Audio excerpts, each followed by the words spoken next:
welcome to Paula's Kitchen. And today we're going to be learning about how to beat egg whites so that you can have the perfect fluffy base for recipes like waffles or souffles or angel food cakes or meringues that you might use to make something like this pavlova. And in fact today I thought if we're going to beat egg whites we might as well use them for something.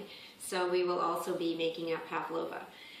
To start out with, you're going to need to turn on your oven, 250 degrees Fahrenheit or 120 degrees Celsius, and you're going to need the following ingredients.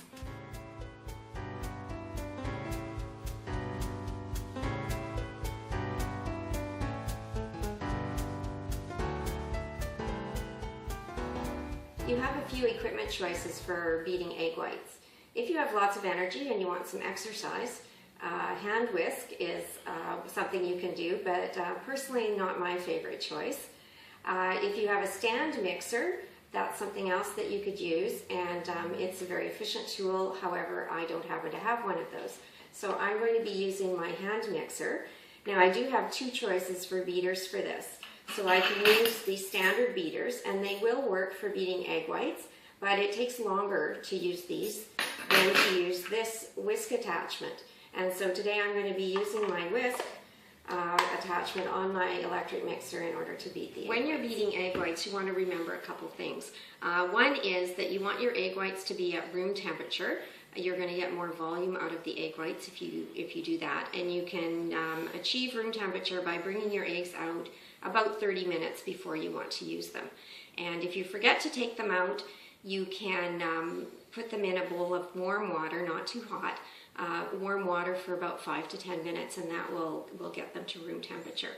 The other thing to remember is that if there is any oil or fat of any sort on your equipment, egg whites will not beat, and you can beat them for hours and they will still just be liquid. So you want to make sure all your equipment is really clean. And if you are separating eggs to get the egg whites, you also want to make sure that you don't get any of the yolk in. Even a very small amount of yolk will prevent your egg whites from whipping. So those are really important things when you're preparing to beat egg whites. So you want to put your egg whites into a tall, narrow bowl to do the beating. Your beater will be able to work more efficiently with them that way. And I'm actually going to use a large liquid measuring cup for this quantity of egg whites we're using today. And I'm going to start by putting my salt in, and just a couple shakes. We just need a few grains of salt, and that's going to help the eggs separate and beat more easily, as well as add a little bit of flavor for our pavlova. And so we're going to begin by just beating these until a stage that's called foamy. And I'm not going to try and talk over the mixer, but you want to use a higher speed setting on your mixer, although it doesn't need to be all the way to the top. I'm going to use, on this particular mixer, I'm going to use about a number 4, and it has 6 settings.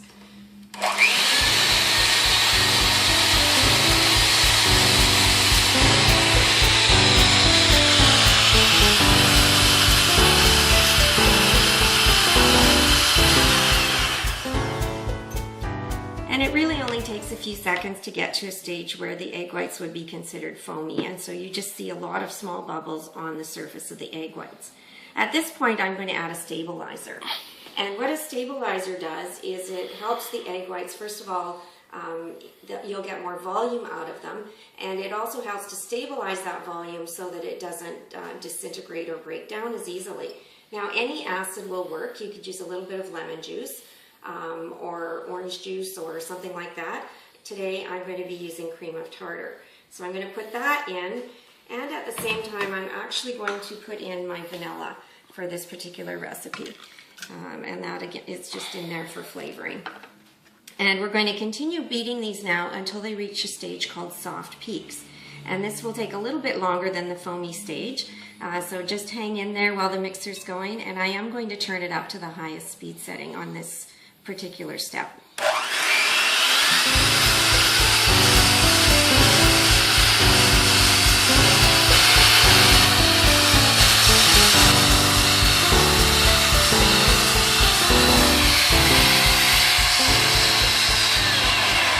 So to check for soft peaks, you just want to lift your mixer and get it to form some peaks, and if you see on the top of that peak how it just curled right over, and that's the soft peak stage.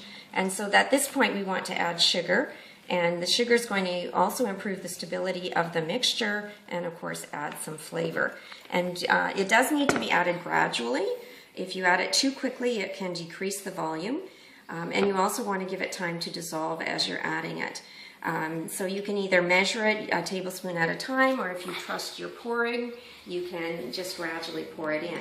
And I'm going to continue beating at a high speed as I do this.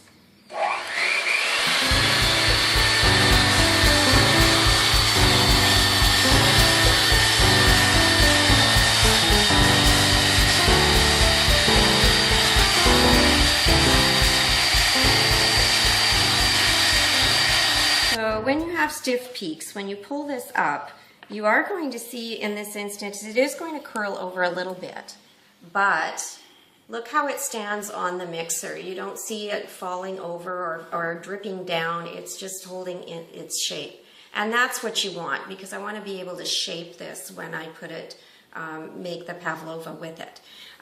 They should still be glossy and shiny.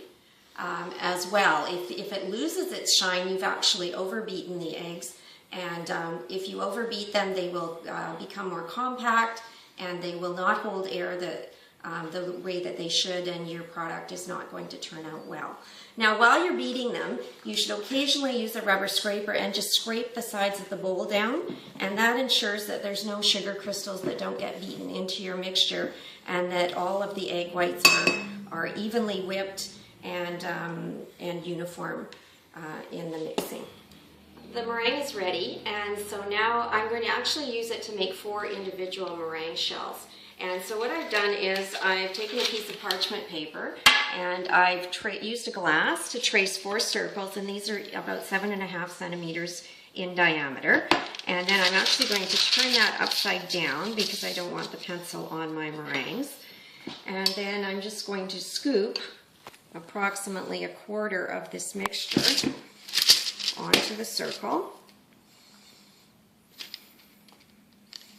and I'm going to try and make it look pretty, and in the middle I'm going to make a little dent or a well so that there's a place for the whipped cream and the fruit that we're going to be putting on top of this later. I'm going to bake these in the oven at 250 degrees Fahrenheit or 120 degrees Celsius. And I'm going to be baking them about 20 or 30 minutes until the exterior is crisp and firm to the touch. And then you want to leave them, turn off the oven, and leave them in the oven until they've cooled off. And that will help them keep that texture that they need to have. So our pavlova is finished. It actually took 40 minutes to bake, and you do need to remember that cooking times are always estimates and ovens will vary, so you want to check before you take it out. And it's cool. So now to finish this off, we're simply going to take some whipping cream and dollop that in the center. And it doesn't necessarily, I don't add any sugar to the cream. There's enough sugar in the meringue to sweeten it up. And this will be a nice texture contrast. And then today I have here some kiwis and strawberries to decorate with. And you know, it doesn't even need to be beautiful necessarily. And I got some mango. And you're just going to put that on top, and any kind of fruit works for this. Berries works, bananas, your favorite combination is all you need. And there you have your pavlova, and enjoy.